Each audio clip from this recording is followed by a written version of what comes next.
525-ci qəzetin 1 may tarixli sayında dərc olunacaq yazılardan biri İlqar Tağıyevin əməkdar mədəniyyət işçisi Müsəllim Həsənovla apardığı maraqlı müsahibədir.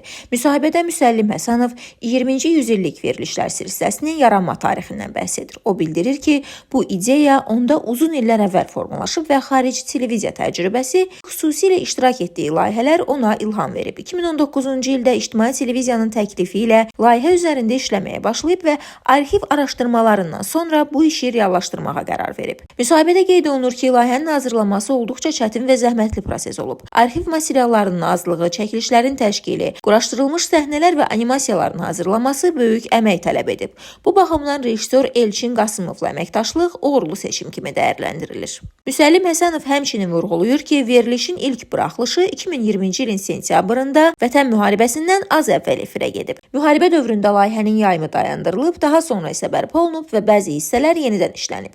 Müsahibədə layihənin maliyyə və texniki tərəflərinə də toxunulur. Bildirilir ki, 20-ci yüzillik Azərbaycan televiziya məkanında ən bahalı layihələrdən biri olub. Xarici arxivlərdən materialların əldə edilməsi, xüsusilə Moskva arxivlərindən video xronikaların alınması böyük vəsait tələb edib. Müəllif qeyd edir ki, verilişdə təqdim olunan məlumatlar əsasən dövrün qəzet və arxiv sənədlərinə əsaslanır. Buna görə bəzi hadisələrin yer almaması format və seçim məsələsi ilə bağlıdır.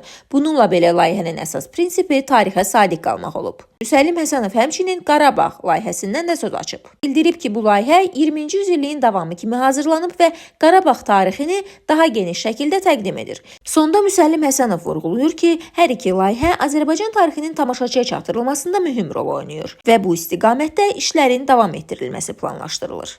Nigar Abbasova, 525-ci kanal.